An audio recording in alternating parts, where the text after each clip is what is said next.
Assalamu alaikum wa rahmatullahi wa barakatuh. Today we will discuss management of diabetes during pregnancy. Starting with the preconceptional care, the management of diabetes should be started before pregnancy. We should ensure euglycemic control or good glycemic control before pregnancy by testing for hemoglobin A1C to have an idea about the control of diabetes in the previous 3 to 4 months. And we shouldn't allow the diabetic patient to get pregnant except if she has a good control of diabetes by having hemoglobin A1C level between 4 and 7 maximally. We should refer the diabetic women to nutritional counseling doctor before pregnancy. They should know about foodstuffs, what have carbohydrate, what have proteins, what contains fats, and each foodstuff contains or produces how much calories, and so on. So if she is well educated about nutritional facts of the foodstuffs, she can calculate the calories she should take and how much calories she should take from this foodstuff, and the percentage of carbohydrate to fat, and so on, as we will discuss later. So before pregnancy, it's valuable to have a nutritional counseling course. Of course, folic acid supplementation should be started before pregnancy because diabetic women have a folic acid deficiency due to deficient absorption of folic acid from their GIT. So she should have a folic acid supplementation at least 2 to 3 months before allowing her to get pregnant. There is a group of population or group of diabetic population in which pregnancy is contraindicated, and they should be prohibited from getting pregnant or advised against going pregnancy. Those having proliferative retinopathy is very high risk to get retinal detachment during pregnancy and loss of vision. Those having diabetic nephropathy with creatinine level more than 3 mg/% are liable to go to renal failure during pregnancy, and they may need dialysis or renal transplantation, so they should be advised against getting pregnant. Diabetic neuropathy, when the autonomic nerves are affected in what's called intractable gastropathy or gastroparesis diabeticora, the autonomic nerves is affected after affection of sensory nerves. So diabetic neuropathy with intractable gastropathy refer to severe form of neuropathy. In those patients, if they get pregnant with mild emesis during pregnancy, will be transformed into severe hyperemesis, and they may need to be their pregnancy to be terminated for the severe hyperemesis gravidarum. So they should be advised against pregnancy. Also, patient having symptomatic coronary heart disease, they have a history of angina or MI, myocardial infarction. If the patient have this symptomatic coronary heart disease, they should be advised against pregnancy because pregnancy have a hypercoagulable state, and they will at high risk for having myocardial infarction and even death. There is certain precautions during antenatal care visits. It should be regular visits for diabetic women. Diabetic women should have a tight glycemic control, not to be controlled on the hyperglycemic side as some internal medicine doctors do for their patients. This may be allowed in certain cases of managing diabetes without pregnancy, but during pregnancy, tight glycemic control should be achieved. and frequent assessment of the fetal well-being, because as we said, the fetus of the diabetic mother is liable for higher incidence of congenital anomalies, liable for intrauterine fetal death and macrosomia and so on. So we should do ultrasound monthly, ultrasound starting from the very first antenatal visit, doing alpha-fetoprotein at 15 to 20 weeks, also for exclusion of neural tube defects, which is common with diabetic fetus or the fetus of diabetic mother. Also fetal echocardiography between 20 and 22 weeks of gestation, because as we said, that cardiac anomalies are the most common anomalies seen for the fetus of diabetic mother. Also doing non-stress test using the cardiotocography or the CTG, doing non-stress test weekly, especially in the last 2 months of pregnancy. These are fetal assessment measures which should be taken in consideration and applied for all the diabetic patients.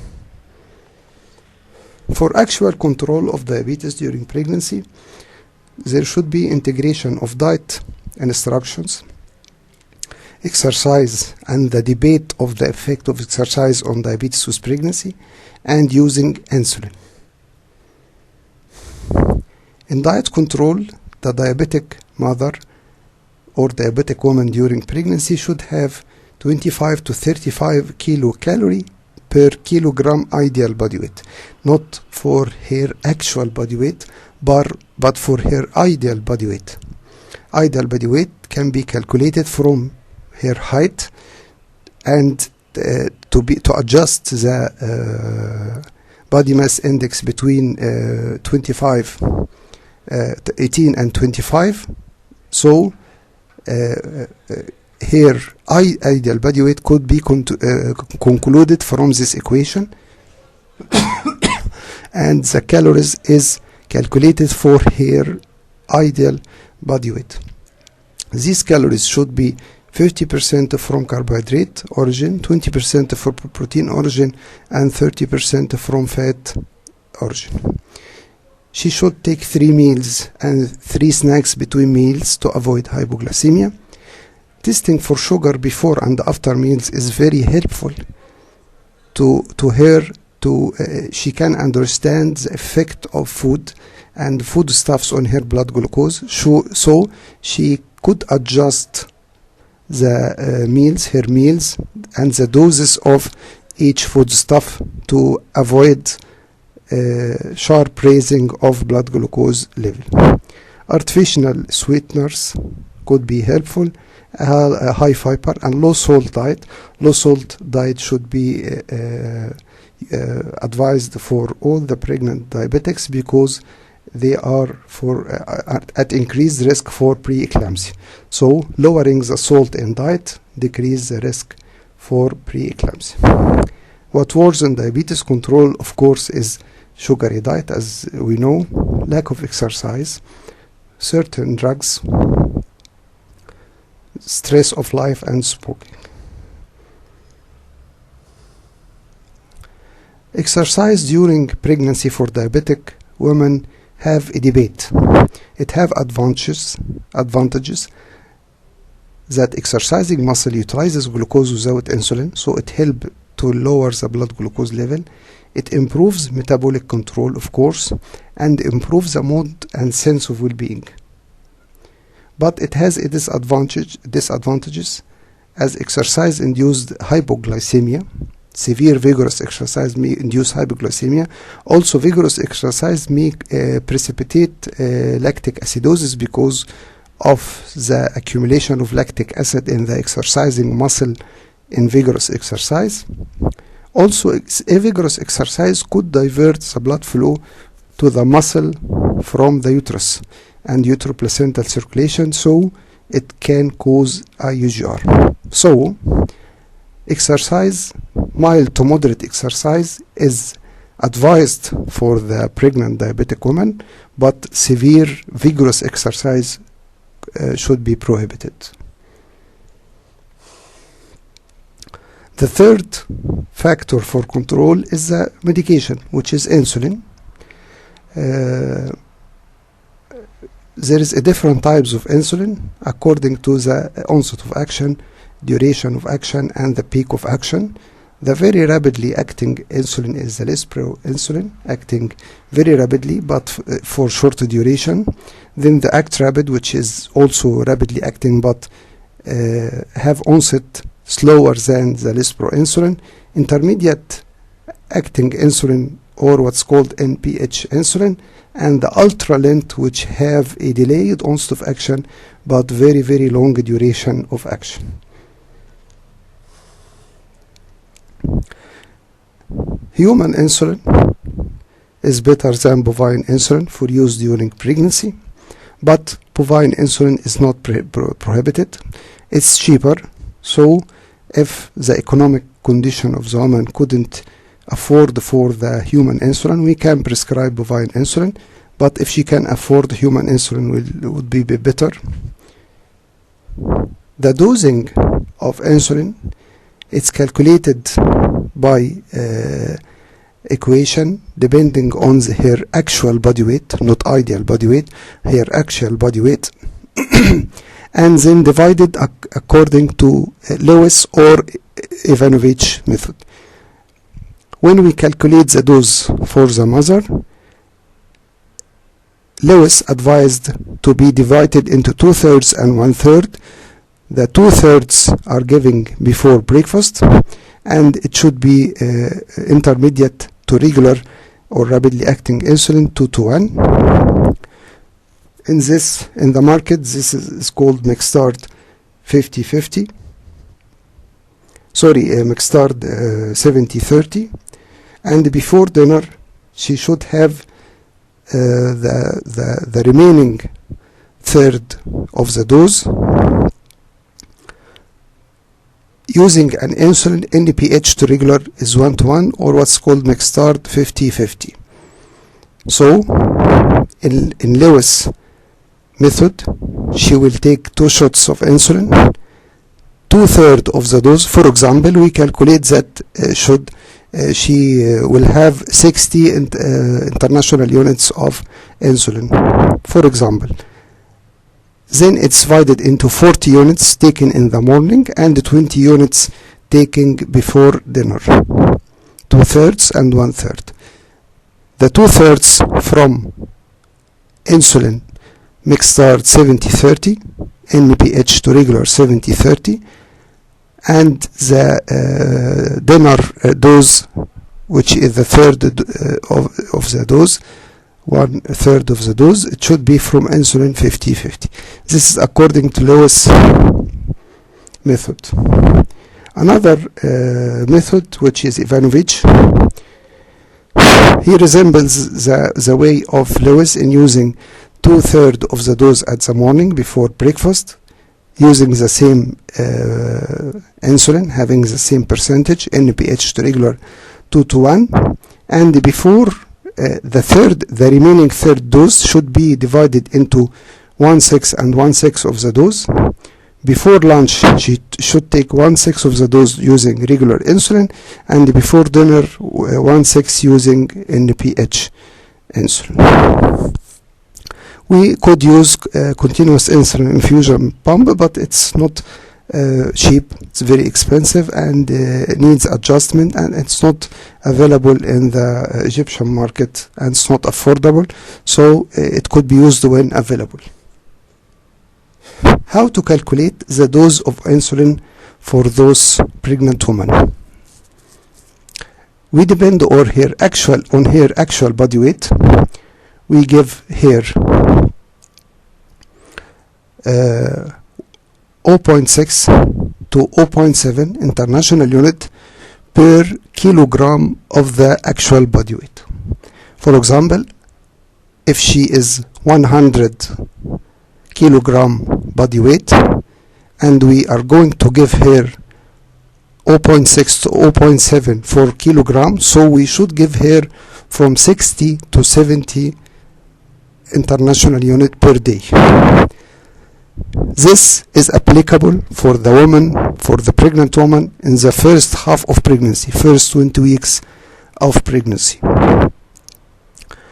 But in the last 20 weeks, from 20 week to full term, she should be given 0.8 to 0.9 international unit per kilogram actual body weight. So if she is 100 kilogram, for example, we should start with from 80 to 90 international unit per day. This is the starting dose. The starting dose. It's not a Holy Quran. We can start with this dose, and we should modificate the dose according to the response of the mother.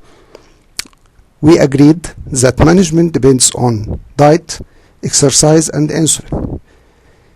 So the first two factors, which is diet and exercise, of course it will be different from patient to another. So the response to insulin is different, will be different from a patient to another. So testing for blood glucose before and after meals is very helpful for the doctor to control and to adjust the insulin dose to control her blood glucose to be within normal range or euglycemic state.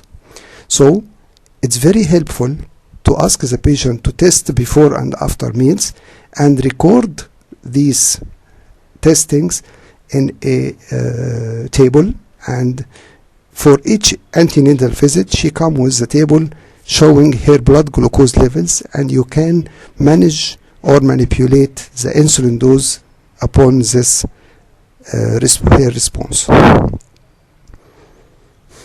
What about delivery of diabetic women? Timing of delivery depends on maternal and fetal factors. Maternal factor, the condition of the vascular disease. For example, if she's going to have retinopathy and start to have retinopathy, pregnancy could be terminated if she is approaching maturity.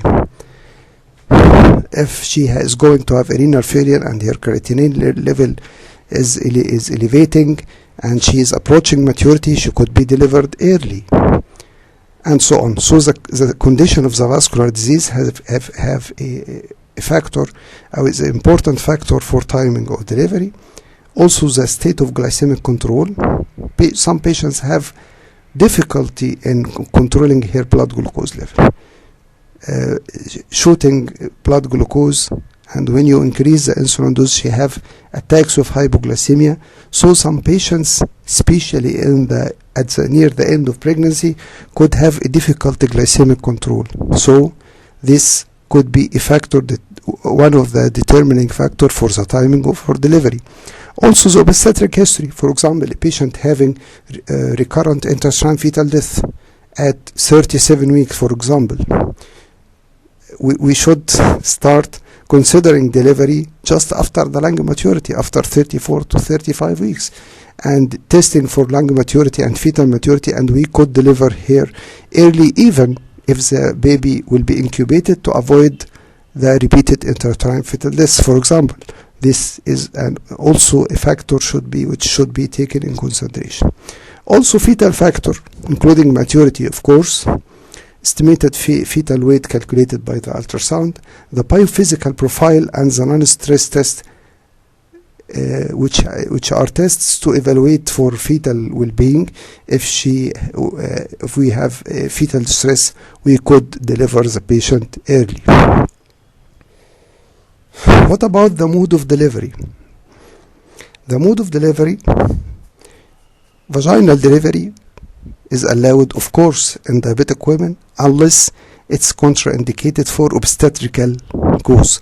For example, fetal macrosomia and cephalopelvic disproportion may need to do cesarean section. If she have a previous uterine scar and macrosomic baby, we should go to cesarean section. If he has a malpresentation, for example, we are going to go for cesarean section. So it depends on the obstetrical evaluation for the case and the capability for normal labor. If the normal labor will be easy and approachable, and we can go to normal delivery, which is better. but vaginal delivery, of course. But if she have an indication for cesarean section, it should be done. Also, one important factor is the availability of neonatologists, which should be available and present during delivery, because the infant of diabetic mother have a high risk for having congenital anomalies, which should be assessed for and excluded. Is very high risk, the infant of diabetic mother, for having hyaline membrane disease and respiratory distress syndrome. It's very liable to have hypoglycemia because of the deprivation of blood glucose and hyperinsulinemia of the fetus, as we discussed in the previous lecture. So the baby or the infant of diabetic mother is very liable to have hypoglycemia. These factors necessitates the presence of neonatologists who should be available and attending delivery to manipulate the infant of diabetic mother. What about postpartum care? Antibiotics should be given as a prophylactic antibiotics to avoid postpartum infection. Readjustment of the dose of insulin, because of lactation lowers the blood glucose level. So we start by halving the dose of insulin just after delivery. If she was taking, for example, 60 international units per day, it should be lowered to half. Let's say 30 international units per day just after delivery. And also with frequent testing to adjust the dose after delivery. And the diabetic woman should be advised for suitable contraception for good spacing between pregnancies. IUD is the best method for best available method for to be used as contraception for diabetic women, because all the hormonal contraceptives have an anti-insulin effect and could harden the glycemic control. So hormones should be not be the first line for contraception in the diabetic woman. Barrier methods is the best, of course, using male condom and or female barrier methods, but it's not preferable for the Egyptian community. So IUD could give us a good contraception with less effects, but of course diabetic women are having low immunity, so the IUD should be put under complete aseptic conditions and should be followed up every 3 months to avoid any infection or displacement and so on. Thank you very much. Hopefully that you get benefit from this lecture, which is the last one for diabetes with pregnancy. Thank you, Dr. Ahmed Elhalwagy.